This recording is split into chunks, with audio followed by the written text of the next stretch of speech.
हैं एक बड़ी खबर की ओर, जहां पर हम देख रहे हैं कि देश की सबसे बड़ी IT company Tata consultancy services को लेकर बड़ी खबर आती हुई दिखाई दे रही है। और कंपनी के मैनेजिंग डायरेक्टर और सीईओ राजेश गोपीनाथन ने अपने पद से इस्तीफा भी दे दिया है और उनकी जगह पर अब नए सीईओ कृतिवासन होंगे। और बताया जा रहा है कि कृतिवासन 16 सितंबर से पूर्ण रूप से अपना चार्ज संभालेंगे।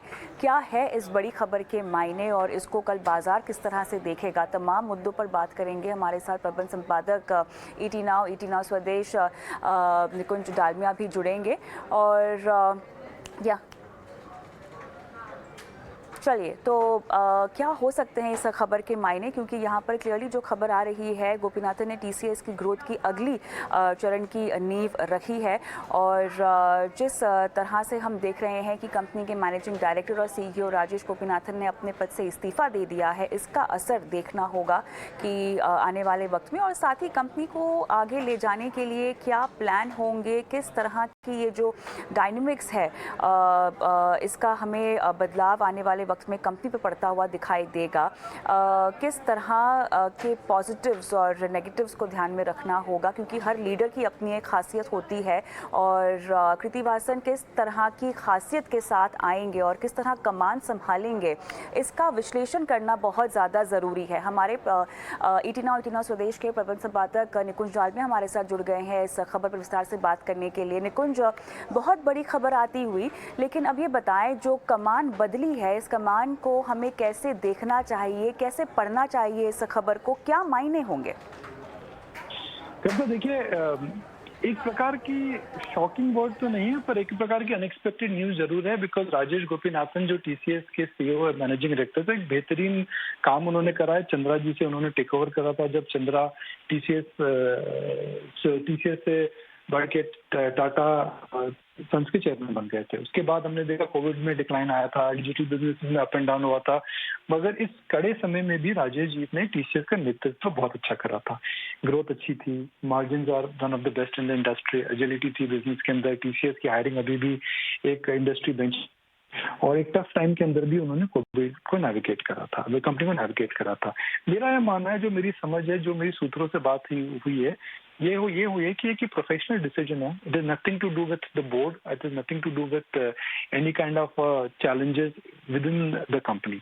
आई थिंक राजेश जी इस इंडस्ट्री में काफी समय तक थे, और अब हो सकता है, जो हमें समझ में आ रहा है, that he is taken a call perhaps to move on and perhaps do something different. ये मेरी समझ आ रही है। बोर्ड को लेकर के कोई बहुत बड़ी चिंता हमें नहीं है, बिजनेस को लेकर के कोई बड़ी चिंताएं नहीं है। So I will only call it as a choice an individual professional has taken in order to perhaps explore and do something different. Kavita? Nikunj, बहुत ज़रूरी है ये समझना कि अब बाजार इस खबर को कैसे पढ़ेगा। हालांकि आपने कहा कि हो सकता है कि ये एक प्रोफेशनल फैसला हो, लेकिन देखिए, जब कोई नया लीडर एक कमान संभालता है तो वो अपनी सेट ऑफ क्वालिटीज़ लेकर आता है, अपने स्किल्स लेकर आता है, अपना एक मार्गदर्शन लेकर आता है। अब बाजार किन किन बातों का इंतजार करेगा रोल आउट होने के लिए, निकुंज, आप इसका विश्लेषण कैसे करेंगे? जी हाँ, एक बहुत इम्पोर्टेंट बात है। अगर आप देखें, रामोदराई जी के अंडर में जो टीसीएस थी, चंद्रा के अंडर में जो थी, और राजेश के अंडर में जो कंपनी थी, काफी उनके अंदर हमें डिफरेंसेस दिखा है। Difference in terms of the leadership style, CEO vision. मगर मैं दर्शकों को ये बताना चाहूंगा, टीसीएस जैसी जो कंपनी, इनके बोर्ड काफी स्ट्रांग होते हैं, इनके अंदर सक्सेशन प्लानिंग काफी अच्छे से करी जाती है।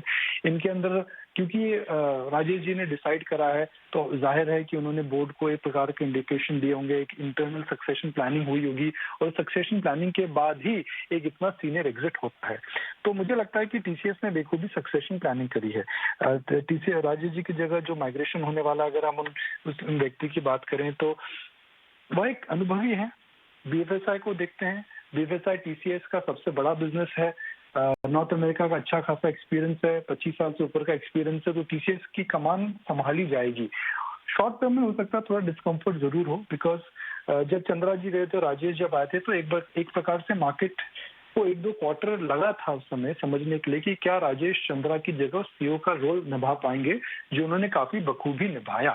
तो हो सकता है कि 1-2 क्वार्टर के अंदर market will now try to drive comfort from the new board. CEO बदला है मगर बोर्ड मेंबर्स नहीं बदले हैं और बाकी कोई ऑपरेशनल पैरामीटर्स में चेंज नहीं आया है, तो मुझे लगता है मार्केट में एक प्रकार का नीजक रिएक्शन स्टॉक में कल जरूर आ सकता है, पर मुझे नहीं लगता कि उसके ऊपर हमें कुछ ज्यादा उम्मीद करनी चाहिए। हो सकता है 2 क्वार्टर तक टीसीएस के अंदर लोग अब एक प्रकार से बहुत ज्यादा नए सीईओ के बारे में जानना चाहेंगे, समझना चाहेंगे, तो उस प्रकार के जो प्रश्न हैं वह जरूर रहेंगे देखने के लिए। पर मुझे जो लगता है एक प्रकार का एक प्लान्ड माइग्रेशन रहा है, ये प्लान माइग्रेशन रहा है, जिसकी वजह से मुझे लगता है कि जो ग्रूमिंग है, ग्रूमिंग अच्छी है। अगर आप देखें तो ये जो डिसीजन है फाइनेंशियल ईयर के एंड से पहले पहले आया है, और क्योंकि फाइनेंशियल ईयर के एंड से पहले पहले आया है तो जाहिर है कि इसके अंदर एक सोच करके, समझ करके, प्लान करके ये डिसीजन लिया गया है। कविता, चलिए देखना होगा कि इस फैसले का असर किस तरह से आने वाले वक्त में बाजार पर पड़ेगा। बहरहाल निकुंज, बहुत बहुत धन्यवाद, आपने समय निकाला इस पूरे विश्लेषण के लिए। तो इस वक्त की ये बड़ी खबर जो आप 18 न्यूज़ स्वदेश पर देख रहे हैं, 16 सितंबर से पदभार संभालेंगे और के कृतिवासन जो है टीसीएस के नए सीईओ अब चुने गए हैं। इसी नोट पर हम रुकेंगे छोटे से ब्रेक के लिए। ब्रेक के उस पार जुड़ेंगे दर्शकों के साथ और उनके सवालों को शो में